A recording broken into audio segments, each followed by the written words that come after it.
Hey beauties, it's Rain and welcome back to my podcast, Unfiltered Beauty.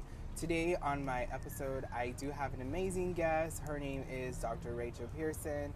So I'm gonna let her introduce herself. Oh, Rain, thank you so much for having me. I love that you're doing this work, this podcast work, this storytelling work. I think it is so important for building a better world for everybody, that we are sharing our stories and sharing about our lives. So I'm a pediatrician, and I am one of the project leaders for HIV Out Loud, which I'm really excited to talk about today. I also I write, and I'm the humanities director at the Cheever Center for Medical Humanities and Ethics. So I get to do a lot of cool humanities work and storytelling work, and HIV Out Loud is a huge part of that. Nice. I think what you're doing is amazing. So thank you so much for the work that you do. You know, last year when you reached out to me and invited me out to meet your students and meet you and be part of this amazing HIV Out Loud program that you created, that y'all have put together at, oh my God, I just said UT. Yeah, Sorry, it's okay. Okay. It's okay. Okay, make sure. Sorry, guys. It's in the curriculum. Okay. It's part of okay. Want to make sure. It's part of our institution. We're proud of it. Okay. Awesome. Yeah, you should be. That is like really awesome. And you know, getting to meet you and the students and getting to talk about the experience, like I had mentioned in your when I joined y'all. I'm someone who is not living with HIV, but I was affected by it because my little brother, like I mentioned in before, like his history. That's how I got involved in being part of the HIV community. So thank you so much for putting this like platform for students and the education behind it. I feel like it's very important for people. So like that, as a whole team, as a community, we need to end the stigma, and I feel it starts from classrooms. Yes. It really does. It starts from classrooms, and if you have professors, doctors who are very educated and willing to have an open mind and share that knowledge with students about what else is out there, just to compare to, I'm not a medical student, but I'm sure like sometimes students are learned what is just like the basics. Mm-hmm. And I feel like HIV is not like the basics. It's more something that as you go out there and learn it. So thank you for what you do. Oh my gosh, it's such a pleasure. Honestly, so we started this project back in 2020. It was inspired by the End Stigma End HIV Alliance, who had an amazing storytelling event called Raising Our Voices. And 4 storytellers who were living with HIV told their stories on stage at the Guadalupe Theater. And that night really showed how incredibly powerful storytelling can be for combating stigma. So the idea came out of the community. And we built HIV Out Loud, to be a storytelling project, but that's housed at the medical center, right? And the reason for that is because so much of the stigma that people living with HIV encounter is in healthcare spaces. So like the Pride Center of San Antonio and Trinity did a study called Strengthening the Colors of Pride back in 2020. And they found that 40% of the LGBTQ community here in San Antonio had trouble finding adequate health care. 46% of people had delayed seeing a healthcare provider. Almost 20% reported having been assaulted in healthcare. Oh, wow. Yes. So when you hear statistics like that as a doctor, you feel shame. Like that absolutely should not be anyone's experience in healthcare. And for me, being part of HIV Out Loud has, helped me kind of work through some of that shame, because it's like together we are trying to make stigma-free healthcare spaces, and we are trying to build up like our future doctors who have learned directly from people like you who are advocating in the community and have learned directly from people living with HIV, so that they care about the stories, they care about the people, and they feel connected to the community. It's definitely, I think it's definitely amazing what the work that it's also a safe space that y'all created, because like you said, like these advocates that we get to come here and make sure that hey, your story is important as just anybody else, and it's a safe space to talk about it. Um, it's an amazing platform. It's a very, I know, like working out in the HIV community, and it's hard for a lot of us educators to go out there into like schools. It's really hard because of like parents and like the board members, just everything like makes it a harder barrier for us to go and talk about education of HIV. So for HIV Out Loud to be created is such a huge milestone in the education. For me, as somebody that gets to experience that those barriers that I get to see all the time, it's a really huge stepping stone, because we may not be have the education to go into like public schools, but at least we get to start where the doctors, the future doctors and providers. So I think that's amazing what you're leading with HIV Out Loud, and it's amazing that I get to be part of it with you, and like having as being the first one as your guest speaker. Can was I pretty talk awesome. about that night? Of course. Can I talk about that night? Okay, so a couple things about you, Rain. Not only were you the first speaker in the course, but you were one of the first storytellers to share your story with the project back when we were just starting and we were just beginning to figure out how to do this storytelling work. So you recorded with Brittany Hansen at World AIDS Day back in 2021. And that was a fun experience. I'm glad it was. I'm glad it was. And then when I reached out to you, like when we talked on the phone, even a couple years later, you were so ready to contribute, to share, to be part of the project. And that generosity, like I have experienced over and over that kind of generosity from the LGBTQ community here in San Antonio and from the community of people living with HIV. Like people are sharing their stories. They want people to know that lives lived with HIV can be full of joy and connection, right? And there's loss too. Like these stories, you know, people talk about loss. You know, you shared the story of your brother, which is so tragic. But at the same time, even in the story, you talk about how, you know, like the concept of the phoenix, right? So people who experience suffering, how you can rise up from that changed, and how you can rise up from it and be able to make a difference in the world, which I think is like the difference between, for my students, the difference between learning, you know, that HIV is a virus that infects the cell in this way and you can use X, Y, and Z medicines. The reason between the difference between learning that, what you might learn in the traditional medical curriculum, and then hearing directly from the lived experiences of the community is huge. I hope and I believe that it's going to create physicians in all kinds of specialties, because my students are going into all kinds of different specialties, but it's going to create providers who are ready to meet people where they're at with that spirit of warmth and generosity.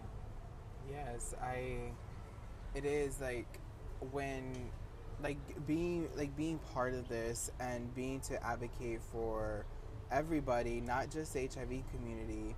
It's very important because we also have to advocate not just for our clients but also our loved ones. Like the example, like this, like the reason why like me becoming advocate, because I know there's more family members like me out there that are going through that hard time of accepting their loved one passing.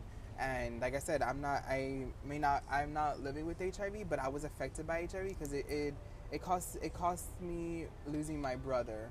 And I want people out there to know, like, hey, there's support groups, there's people like me that it's okay to talk about it. It's okay to express your feelings and how you feel, and it's okay to, if you're someone who is not who don't understand how the virus works, like it's okay to talk to us and reach out and ask for help. At the end of I think for me, at the end of the day, it's making sure that you take care of your mental health as well. Because even though that your loved one may have passed and they were suffering as well, you suffer as well, because they don't get to see the aftermath after they're gone. And that is what happened with me when I lost my brother. I spiraled really bad. I was going through the darkest moments, And if it wasn't for one of my best friends, Ray, being there for me, I would have lost it. And Mario as well. When I met Mario, it helped. Having them two in my life just really helped me mentally, and helped me get more involved in our HIV community. And it helped me because I got to share an insight of a difference of someone not living with HIV, and the aftermath, how it affects a loved one. Exactly. And that's why I dedicate my life so much to the HIV community, because I want others out there to know, hey, there's people who actually care and love you and accept you for who you are. I'm not afraid of HIV. And I've mentioned this to many of my friends. I was like, if that day ever comes where I happen to contract HIV, I'm not afraid of it. Mm-hmm. I'm very well educated about it. Right. I know how there's medication out there, and now with the new medication like Cavanova is the injectable one. Now you can take it 2 months. I went to DC last summer during Pride Month. I was invited by an organization, and I got to advocate for how important Cavanova is for our houseless community. Mm-hmm. And so, in getting to educate going into talking to these people that are making policies, hey, this is important medication. So I want our community to know hey, there's so much help out there. There's so much education and resources that don't be afraid of asking for help. If you're someone who's listening who if any of my people listening out there that you're not understanding HIV care, or understanding hey, is there help out there for someone who has lost somebody living with HIV, hey, reach out to us. Our DMs are open. We are open platforms. We're here to help our communities. I think as working as a team in our especially in the healthcare, is how we're gonna be able to break down those stigmas. Absolutely. Community is so important, and I think, when I think about your story too, one of the things that it shows is not just how community helps you rise up and helps you be safe and be healthy, but also that we're all really connected, and so you may or may not be living with HIV, but your life can still be deeply affected. And to share that story, for anybody to hear, I think is really important, because like you said, you mentioned stigma, and stigma, when we think about HIV, it's a barrier to people knowing their status because they're afraid to get tested. They don't know that there are medicines that are so effective that your viral load will be totally undetectable and you won't be able to transmit HIV. Agreed. Even if you're affected by the virus, right? People don't know that. They don't know that lots of people living with HIV are living long, healthy, wonderful, connected, happy lives. And some are having kids. I know, exactly. As you as a doctor, I know, I'm sure, do you ever have patients that are living with HIV that are women? Yes, absolutely. So actually, it's one of the most amazing things about my practice. I work in the newborn nursery for part of my job, and I get to care for moms living with HIV at the time of delivering their children. And, some moms are still, still in the thick of trauma, still newly diagnosed, may not be on medication. And for them, the time of having a baby can be a time of actually really getting connected to care and really getting connected to resources.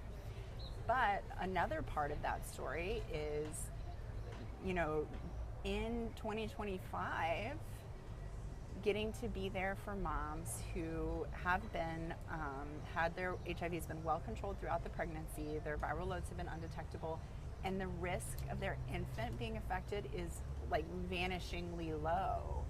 So being able to just say oh my gosh, you worked so hard to protect this baby through this whole pregnancy and look how healthy this baby is. What an incredible thing you've done, right? These moms are lucky to have you as to you're their angel. I'm sure it makes them feel so much at ease and peaceful that, hey, my baby's gonna grow up to be healthy, able to have a good life as well, because that stigma does really affect, yes. I've had, as my career, I'm a case manager, mm-hmm. And I work with everyday HIV patients. So I've had clients where I've had mothers that are afraid to get pregnant, or they want to have kids, and I'm just afraid of this.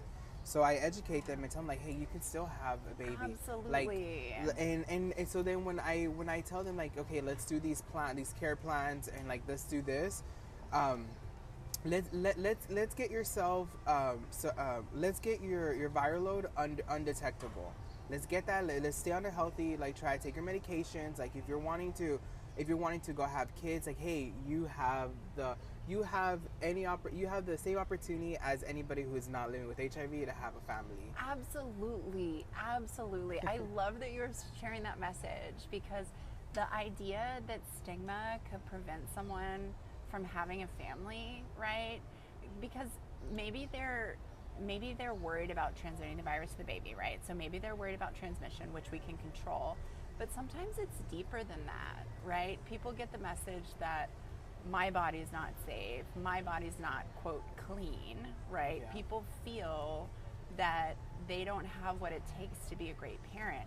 But lots of people living with HIV are great parents. Oh yes, I know a lot of my friends that are living with HIV are amazing parents. And you know, like that word that you just used, the word clean, you know, and it's crazy because in this time still, I see that word. Right. And that's huge stigma word, Exactly. the word clean.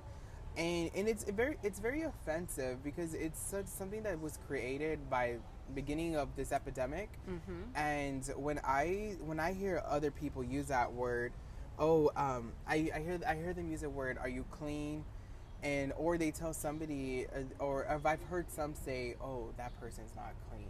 I'm like, that is hurtful. That is very stigmatizing. I'm not, like I said, like, I'm not living with HIV, but that's hurtful to me Right. to say that. That's offensive. And using those and when I hear that, I do tell people, I am very unfiltered. Very fucking unfiltered. I love that about you. and it was crazy because this leads back to an experience. So I was at the Capitol. I was at the Capitol for HIV Advocacy Day this year. I think it was, oh my God, I'm so bad at my month. I think it was like the beginning, somewhere in March. I think it was March or February. I am so sorry, guys. Don't judge me for this. But I was at HIV Advocacy Day in Austin, and there was somebody in my group. I'm not going to mention names because that was addressed by somebody who I was on my team, who I respect, and he was so fun to work with that day. But we did have somebody in our group that had made a comment of using these type of words, and it's like, how do you want us to end the stigma when you as an advocate are still using it? It's not okay for you to use these. We cannot go up to these lawmakers and these senators and talk about doing change when some of us are still the problem. We're still using these words, and like those things are like that hurtful. And I remember they like got into it. And I told my new friend, I'm like, I support you because I stand by you on that. It doesn't matter what your age group is. Like, to me, if you're in this community and an advocate, especially, because you know what, I'm not gonna pretend like I haven't done some dumb shit or said some dumb shit. I have. I think we all I've used have. it. Like, you know, I'm being a Latina. I grew up in like with Latinos and like the African American. I used to use a word, not the hard word, like the hard N word, but the other one. It's more. And I had my friends who checked me on it, and at first it wasn't like, oh, it's not a big deal to me. Like we use that word as Latinos. We use that word, not the hard R word, but the other one. And it was a word that we would use a lot in how we refer guys, like hookups to. So it's a hookup word, like we would use for guys. But then I realized, I'm like, wait, I can't, like, when my friends called me out on it, and they were like, Rain, you can't be using it. You're an advocate. Like, you're still, and I didn't realize. I was like, well, I grew up with it. Like, yeah, but it doesn't matter. Like, if you're an advocate, you're using these type of words, it's still saying as, like, if you're saying the hard R word. And I did a lot of self-reflecting. I'm like, holy shit, like, it is bad as sound. So when I saw, like, that issue in Austin, I'm like, it reminded me of my own experience because I was being that person. And I was using this word freely with my friends. And I'm like, okay, I need to get away from that word. I didn't grow up in the hood anymore. So I gotta stop using that word. And as an advocate, I have to, like, present myself, like, in a professional way and still, and, like, get away from words that are hurting others. So using words like that, like you said, the word clean, it's very hurtful to people, and that's why I feel like a lot of people nowadays are scared to talk about their status, even though there's medication out there, certain words would trigger somebody from not wanting to get help. Absolutely.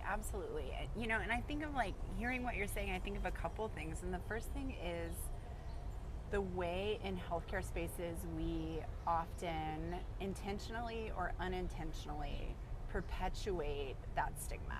So when you listen to the stories that are recorded in HIV Out Loud, you're going to hear storytellers talking about experiences where, you know, they went to an ophthalmologist, an eye doctor, and when the doctor realized that they were living with HIV, the doctor, you know, double gloved and put on a mask and, you know, did all of this stuff to do an eye exam, right? So it's unnecessary.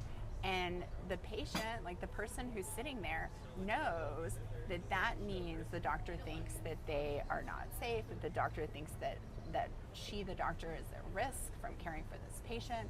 Like that gives a very clear negative message in what should be, and I know this maybe sounds like pie in the sky, but I really believe that every encounter with healthcare should be a healing experience. Of course. It should be a healing experience and not an experience where you go away thinking, like feeling bad about yourself or feeling judged. Exactly. So part of what HIV Out Loud is doing with sharing these stories is saying to the healthcare community, here's some ways that we can do better. And these ways are being suggested by our storytellers. They are from lived experience. It is important for us to reflect on our actions and our words so that we can do a better job. Because just like you say, people will avoid care. People will avoid medical spaces because of these stigmatizing experiences. Yep. So we need to do so much better. And then the other thing I think about is like some of my students who come into this course are nervous about interacting with the community, right? So maybe they're worried that they're going to use the wrong pronouns for their patient. Maybe they're worried that they're going to say something inappropriate without meaning to. Maybe they're worried they're going to use the wrong language. And what my experience has been is when I have put my foot in my mouth, right? When I have used the wrong language, when I have used stigmatizing language, the community has been very generous with me about saying, hey, say this. Yeah, say it right? like, yeah. Hey, do it like this. That's an act of generosity that yeah, helps us be better. And I agree. Like, it's crazy because I actually talked about this with one of my friends earlier today. Actually, before we met up, I told him we were talking about pronouns, and I think, and as me as a trans person, people sometimes misgenderize me, and I'm okay with that. I don't get offensive. And for my brothers and sisters out there who are listening and who do get very offended by it, I think it's our job to educate people who don't understand. Because remember, there's people out there that have never met a trans person, so they're not going to know what a trans person is or how a trans person should or shouldn't look like. I just think that as people in our community, if we are wanting people to change or respect our pronouns or respect us as in general, we also have to do our part in educating them and be like, hey, well, I'm transgender and this is my preference, instead of being so offensive and getting upset right away. Because I've seen it in my community all the time. People get so offended, but it's like sometimes these are people meeting for the first time, so they're not going to understand it. So you got to be more understanding of it. Well, and not be so offended by it. Well, I think that is like an act of generosity. I really do. And the thing about healthcare is when that comes up, like historically and traditionally, we think of healthcare as this space where there's a really strong power dynamic, right? Where the physician, the medical team has access to these resources that people need to be healthy and people need to survive, right? They need these resources. And so that the healthcare team or the physician has this power over patients. So when you're in an environment like that, where there's a power dynamic or it feels like there's a big power differential, I think that it's incumbent on the health team to try really, really hard to do our very best to be warm and welcoming and to use language that is not offensive to people, Yeah. right? So when we are corrected and when we are helped out and when we learn to do better, I think that is so generous. But I also think that because of where we sit in that room, because of the resources that we hold, and the roles that we occupy, we need to be the ones like bending over backwards to help people feel comfortable and welcome, especially when we're talking about people who had to pump themselves up, put on their, courage Their face, armor. put on their armor just to walk in the door. Yeah, because it is very nerve-wracking. As like somebody as a trans person, like I remember like I get nervous. Mm-hmm. I get very nervous, even here like in public places, like excuse me, even like in public places, like if I go to the restroom, for example, like I get nervous at times because of now the way society is, and I'd rather, like, I'm the type of person, I'd rather not, like, I don't like causing scenes or anything. So if I feel like, you know what, like maybe on a bad day I'm not wearing no makeup, no nothing, I was like, I'm just gonna go to whatever bathroom I go. And I done it. My friends would be like, why are you walking into the boys' restroom? I was like, well, because today I feel like a boy, because I'm just like real urban. My style of clothing choice is very urban. So there's times where people be confused. They're like, are you a tomboy? Are you a girl? Or whatever. And I'm just like, I don't know. I just wish that we lived in a world where this hate and misunderstanding would, like, people just like open their minds and be understanding of others. Yeah. And even if you don't like them, like I tell people, you don't have to fucking like me. At the end of the day, if you want me to respect you, we should be adult enough to respect each other at bottom line. Yeah. And you may not have the same views as me, and I don't have the same view as you. That's fine. As long as we can interact and be respectful of each other, that's all that I give a shit about. Totally. And, and going back to, like, doing HIV Out Loud, like, it is very important because my brother, when he came out to me and told me about his status, I told him, okay, I'm going to your appointments with you. And he was like, you're really gonna go with me? I was like, yeah, what the hell? Like, you're my little brother. Like, I'm not afraid of it. Like, I'm not. So I started going with him, and I saw how some of a doctor he had, I can't remember his name, but even if I did, I wouldn't mention his name. But this doctor, when the first visit I ever went, that was the first and the last visit he ever went there. He was seeing that doctor for a while here in San Antonio. The doctor treated him like, he had my brother sit in the corner of the room while he was closer to the door area, like wherever the sink was, and he looked at my brother like so disgusted. And he just kept saying like these words that he was using. And I'm somebody, I get gaslighted real quick. I go from a 0 to 1,000, especially when it comes to my loved ones. Yeah. And he was telling my brother, well, no one told you to get HIV, and no one. And what? I was like, hold the fuck up. I was like, what did you just say?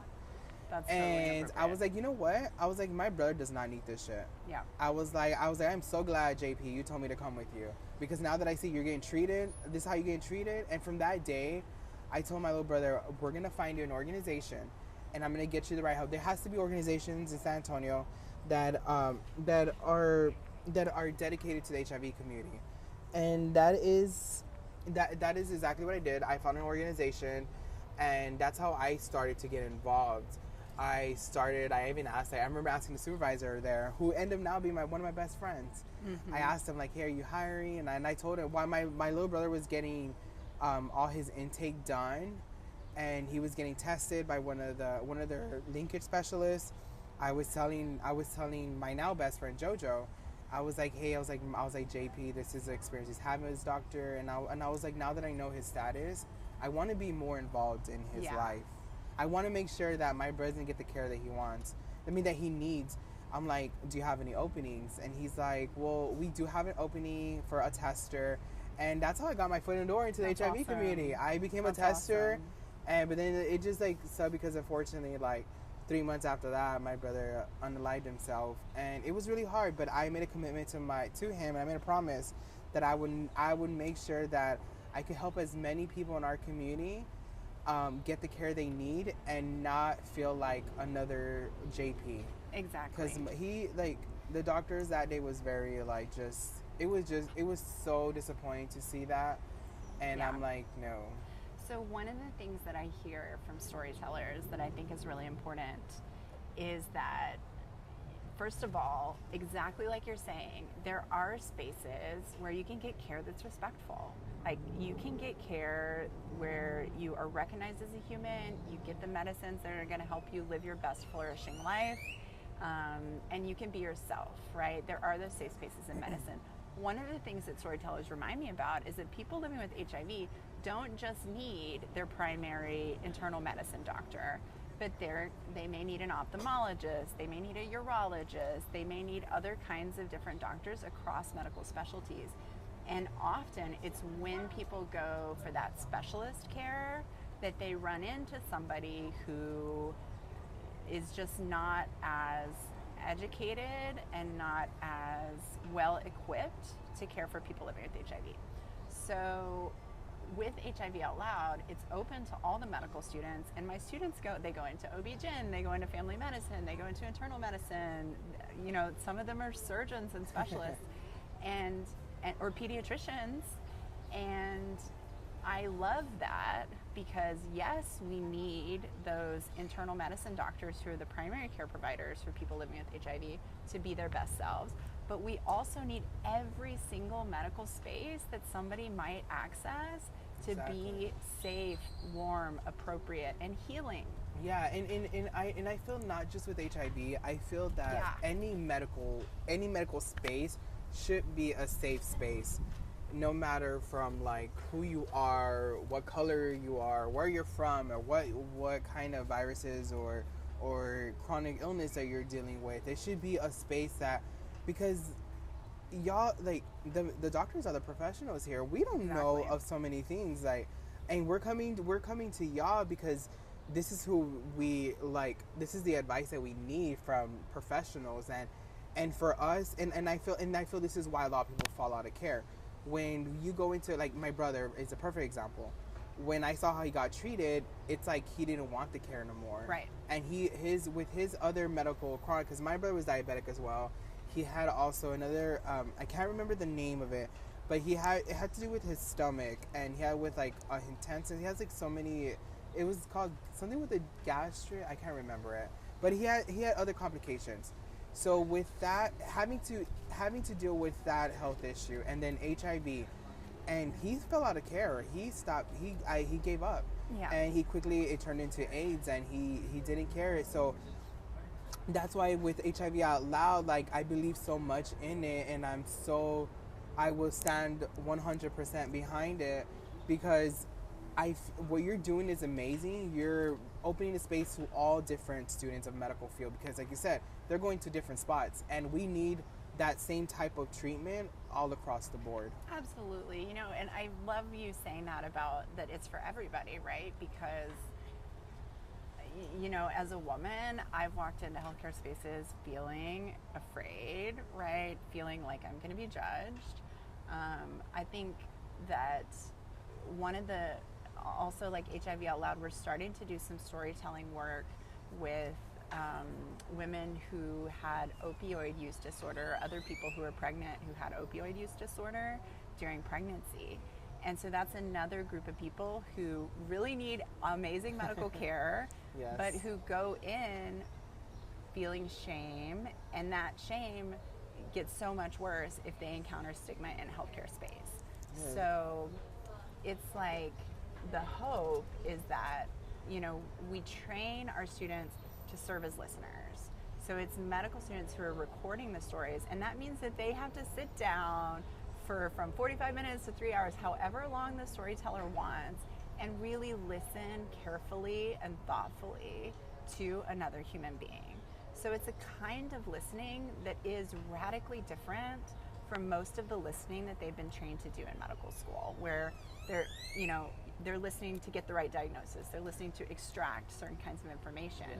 When they serve as listeners to HIV Out Loud, they're there to honor the story and to record the story. And I truly believe that learning to listen with that kind of fullness and that kind of interest just in the human being, not trying to extract a diagnosis or extract a particular piece of knowledge, but just to hear the story, I think that should change how they approach listening in medicine every single day. I agree. I 100% agree with that. Like, I think it's going to be something very successful and impactful in our communities all across, not just LGBT, everyone. I hope so. And that is like, I strongly believe in it because that's what we need. We need advocates that are going to be advocates for everyone.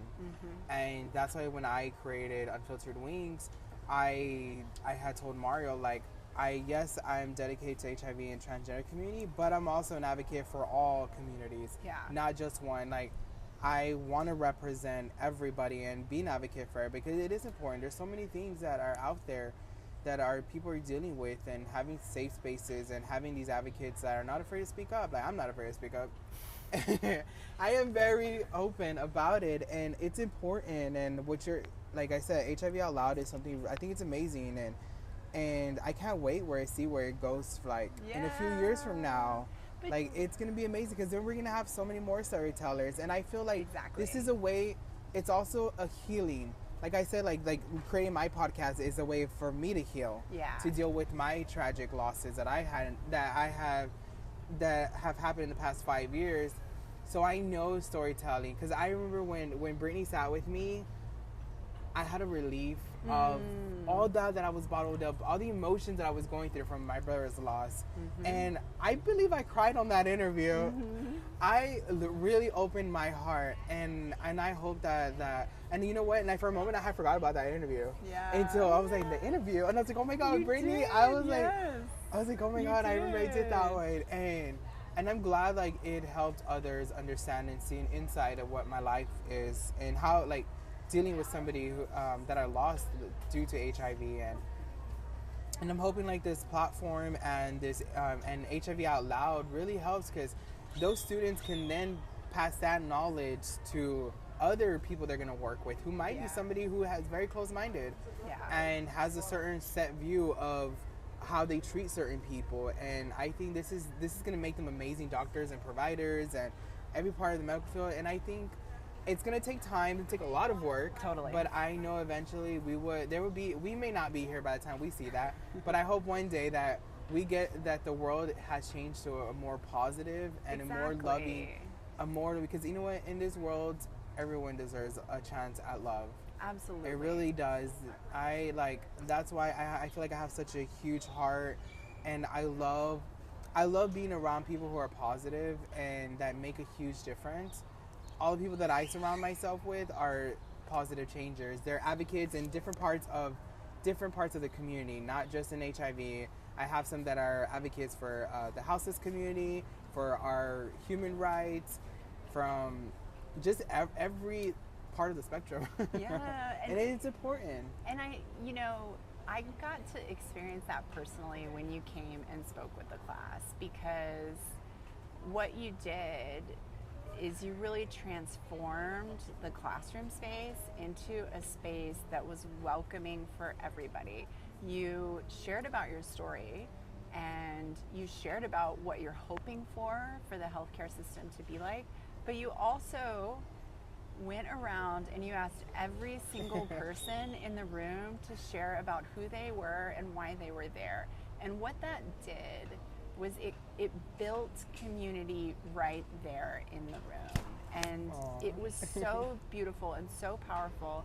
And that's what I want for that student who's like, oh, I'm worried I'm going to say the wrong thing, and where that nervousness forms a barrier to interacting, right? That forms a barrier. You just welcomed everybody. And I think that it helped my students get to that place where, oh my gosh, when they find out they're caring for, a patient who's trans, they're going to be so excited, right? And excited to I'm glad. Welcome them. I thought it was very important for me as an advocate. I thought it was very important for me because it's not just about me. It's about the people that I also work with and the other advocates. And that's why when I asked that question, I wanted to know their backstory. What drove them? So I guess now I'm going to ask you that question. What drove you to be the person you are today? Oh my gosh. Wow. You opened that kind of worms. Ooh, okay, I'm going to try to answer this.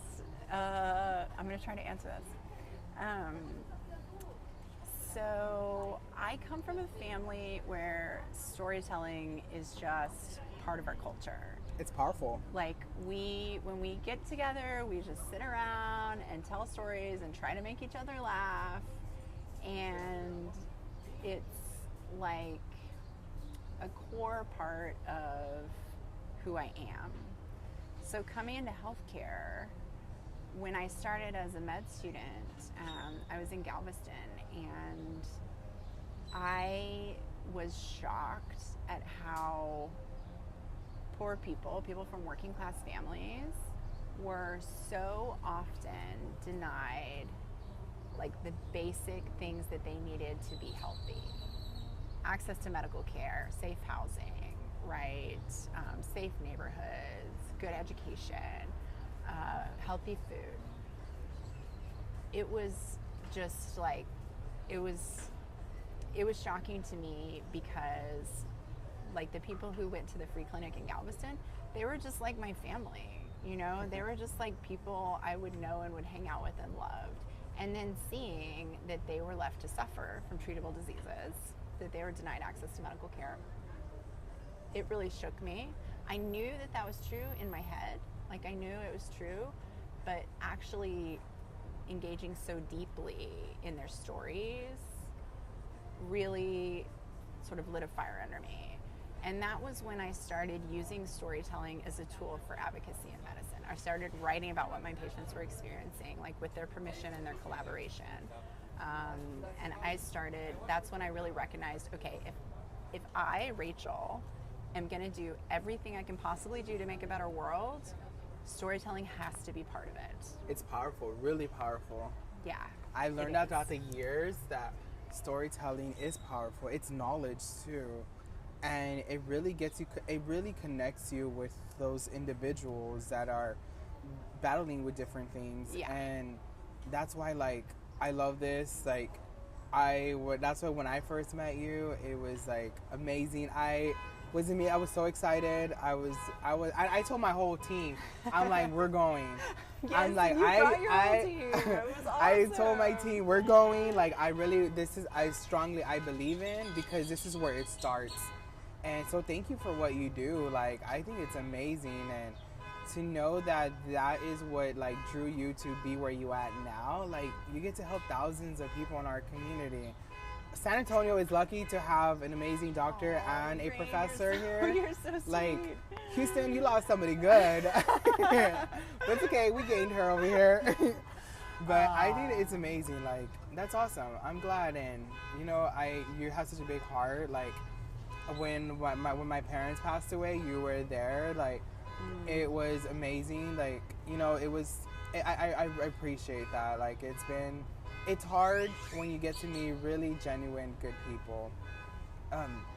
So thank you. So I really appreciate everything you do for our communities, for our people in the city of San Antonio. Like, you know, and sometimes a lot of people don't get to know our backstories from these doctors and our providers.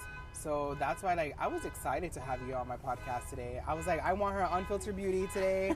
Like, when we were talking yesterday, I was like, and you've been on my list of all the speakers that I'm reaching out to, but you were one of like the first ones, because HIV Out Loud has been in the back of my mind, because it's something that I really strongly believe in, and it's something that you're right. Storytelling is a very powerful thing, and this is a way of advocating. Because we're making sure and helping that these students go out into the world and spread nothing but love and acceptance and open mind. Exactly. So thank you for what you do. Oh my gosh, well, thank you for what you do, Rain, and thank you for being a part of it from the very beginning. You are impacting people's lives. You're impacting these future doctors. You're impacting the spaces that they're going to create and every single patient that they're going to care for. So it really matters so much. And like, honestly, what I have been able to experience working with HIV Out Loud and being in the community and connecting with organizations like Living Positive and like other organizations here in San Antonio that are serving the community has just been like such a kind, warm, generous welcome. And to get to experience that has made my life so much richer. It's like, I think if people aren't caring for the trans community, if people aren't caring for people living with HIV, if people aren't like engaging in the community that's around them, then they're missing out, because it's awesome. We're a big old party in our LGBT community. We're nothing but love and acceptance. If anybody listening out there, our community, one thing I've always loved, and I mentioned this on my last episode with Raimi, is that our communities, we get to choose our own family. Even we get to choose our own family, and what makes it amazing is that even though you may not, your family not be in your life, or you know what, go out to the strip, go out to meeting, come out to our safe spaces, our LGBT safe spaces, and you'll meet somebody there that will become your family. Right. And that is what I love about our community, is that we're always gonna have our backs. We always have each other's backs, no matter we're going to be fighting with somebody, but when it comes down to protecting our own and protecting our people and standing up for what's right, you best believe we'll be side by side there with you. That's right. So, Dr. Rachel, this was an amazing, I had a fun, you know, we didn't go off the questions that way, but you know what, I wanted to be more, I had questions, but you know what, I ended up staying away from the questions because I wanted to just get to know you more and have a conversation. And you know, and the point is, like, HIV Out Loud, I think it's something that, like I said, I deeply connected with and I love, and I think I'm excited for what the future holds for HIV Out Loud, and I can't wait to see all these new storytellers that are going to be coming on board. Yes. And you know, and if I can just say, if any of your listeners are interested in sharing a story, of course, we're creating a permanent archive of stories of people living with HIV, family members, advocates, community members, to really build public knowledge of lives affected by HIV here in San Antonio and here in South Texas. So if folks want to get connected with the project, reach out to Rain, reach out to me. Like, we can connect you. How can our listeners reach out to you? Yeah, so probably the best way is email. So if you email, this is going to be, our email address is so bad. It's humanities. So humanities@utesca.edu. So it's UTHSCSA. UT Health Science Center San Antonio, uthscsa.edu, humanities@utesca.edu. Mention that you're interested in HIV Out Loud. I would love to connect with you. And we are working on having a social media presence and really moving the stories into public space. So that's one of our goals for the next year. Awesome. Well, thank you so much. Thank you for this time with you. I didn't get to mention because we had to do like 2 retakes. We are at Luciano's at La Cantera. We're having an amazing lunch. So we are now going to enjoy our lunch. It's probably cold already, but it's okay. You know what? You know what keeps it warm? Our hearts. Our hearts keeps it warm. So Dr. Rachel, thank you so much for accepting my invitation to be on my podcast today. This is gonna be fun. I can't wait till it comes out. And thank you for all the amazing work you do. You know, it's not an everyday thing where you get to sit down with the doctor and talk about your life experiences. And you know, I know we'll definitely have another conversation. For sure. And so thank you so much for what you do for our communities and for all of our people in San Antonio. We are lucky to have you as one of our doctors. So thank you so much, and welcome to your new home in San Antonio. Thank you. It is well, an thank honor. you. Thank you. Well, thank you, beauties, for being my followers. Thank you for being so supportive of everything that I do as an HIV and transgender advocate. I really appreciate y'all. You know, it is Pride Month, so don't be afraid to be yourself. Don't be afraid to love who you love. And like as I always say, unleash your inner phoenix.